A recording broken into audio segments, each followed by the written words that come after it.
মঙ্গলবার কি হবে রাজধানী ঢাকায়? একদিকে দলের ৭৭তম প্রতিষ্ঠা বার্ষিকী ঘিরে মাঠে নামার ঘোষণা দিয়েছে নিষিদ্ধ আওয়ামী লীগ। ঝটিকা মিছিলে নামছেন সংগঠনের নেতাকর্মীরা। দলটির কর্মসূচি ঠেকাতে নগরীর ২০০ পয়েন্টে মাঠে নামছে পুলিশ। সেই সঙ্গে আওয়ামী লীগকে প্রতিহত করার ঘোষণা দিয়েছে র্যাব। দলটির কার্যক্রমের প্রতিবাদে বিক্ষোভ করেছে ছাত্রদল। এদিকে মঙ্গলবার দেশজুড়ে বিক্ষোভের ডাক দিয়েছে জাতীয় নাগরিক পার্টি এনসিপি। সেই সঙ্গে জামায়াতের নেতৃত্বাধীন ১১ দলীয় জোটের পক্ষ থেকে নগরীর বিজয়নগরে সমাবেশের ডাক দেওয়া হয়েছে আগামীকাল। এদিকে সোমবার সকাল থেকে আওয়ামী লীগের কর্মসূচি ঘিরে মাঠে নেমেছে পুলিশ। রাস্তায় রাস্তায় চলছে নিরাপত্তা তল্লাশি।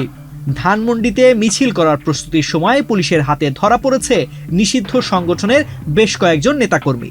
স্বরাষ্ট্রমন্ত্রী জানিয়েছেন, পরিস্থিতি মোকাবেলায় আজ থেকে ৩০ জুন পর্যন্ত মাঠে নামানো হচ্ছে সেনাবাহিনী। সব মিলিয়ে আবারও উত্তপ্ত রাজনীতি, রাজপথে টানটান উত্তেজনা, থমথমে পরিবেশ। কি ঘটতে যাচ্ছে মঙ্গলবার? এদিন কি মাঠে নামবে আওয়ামী লীগ? যদি নামে তাহলে রাজপথে আবারও সংঘাত সংঘর্ষ হতে পারে, এমন ভাবনা অনেকের।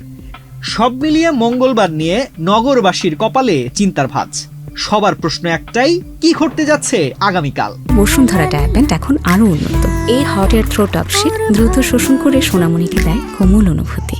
সোমবার বিকেলে নগরীর বিভিন্ন এলাকা ঘুরে দেখা গেছে কার্যক্রম নিষিদ্ধ আওয়ামী লীগের প্রতিষ্ঠা বার্ষিকী ঘিরে রাজধানী জুড়ে নিরাপত্তা জোরদার করেছে ঢাকা মহানগর পুলিশ।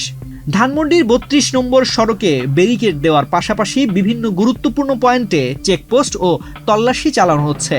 গুলিস্তানে আওয়ামী লীগের কেন্দ্রীয় কার্যালয় ঘিরে বাড়তি সতর্কতায় পুলিশ। যানবাহন ও পথচারী থামিয়ে জিজ্ঞাসাবাদ করা হচ্ছে গুরুত্বপূর্ণ সবকটি সড়কে। এর মধ্যেই সকালে ধানমন্ডি এলাকায় মিছিল করেছে আওয়ামী লীগের নেতাকর্মীরা। উত্তর যুবলীগের ৫৩ নম্বর ওয়ার্ডের নেতাকর্মীদের আওয়ামী লীগ ফেরাতে শপথ করার ভিডিও সামাজিক যোগাযোগ মাধ্যমে রীতিমতো ভাইরাল হয়েছে। এর বাইরেও ঢাকাসহ বিভিন্ন এলাকায় নিষিদ্ধ আওয়ামী লীগ সহ অঙ্গ ও সহযোগী সংগঠনের নেতাকর্মীদের ঝটিকা মিছিল করার খবর পাওয়া গেছে। এদিকে দেশের ৬টি গুরুত্বপূর্ণ এলাকায় আইন শৃঙ্খলা পরিস্থিতি নিয়ন্ত্রণে এবং জননিরাপত্তা নিশ্চিত করতে ইন-এইটু সিভিল পাওয়ারের আওতায় সেনা সদস্য মোতায়েনের সিদ্ধান্ত নিয়েছে সরকার।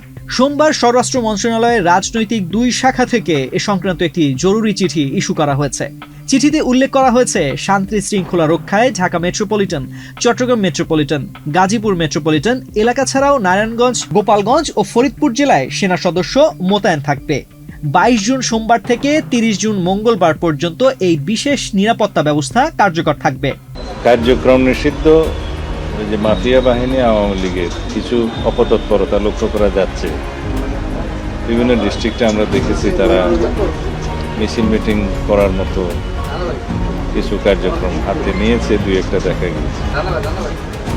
তাতে করে আমাদের মনে হয়েছে তারা হয়তো একটা অস্থিরতার সৃষ্টির পায় তারা করলেও করতে পারে। এই বিবেচনায় আমরা আমাদের সমস্ত বাহিনীগুলোকে সতর্ক থাকার জন্য নির্দেশনা দিয়েছি, যা সবসময় থাকে।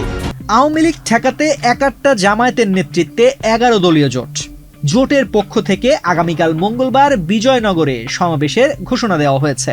আমরা আগামীকাল ২৩ জুন রাজধানী শহরের বিজয়নগরে আমাদের শীর্ষ নেতৃবৃন্দের উপস্থিতিতে, অর্থাৎ ১১ দলের শীর্ষ নেতাগণ, দলীয় প্রধানগণ এবং সংসদের বিরোধী দলের নেতা, চিফ হুইপ সহ সকলে এখানে উপস্থিত থাকবেন।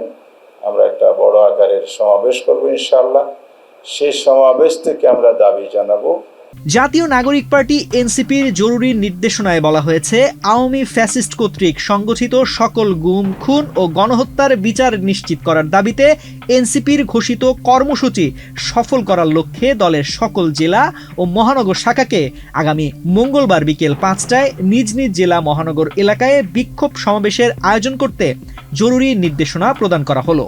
এর আগে পুলিশ সদর দপ্তর থেকে আওয়ামী লীগের কর্মসূচিকে কেন্দ্র করে প্রয়োজনীয় নিরাপত্তা ব্যবস্থা গ্রহণের চিঠিও দেওয়া হয়।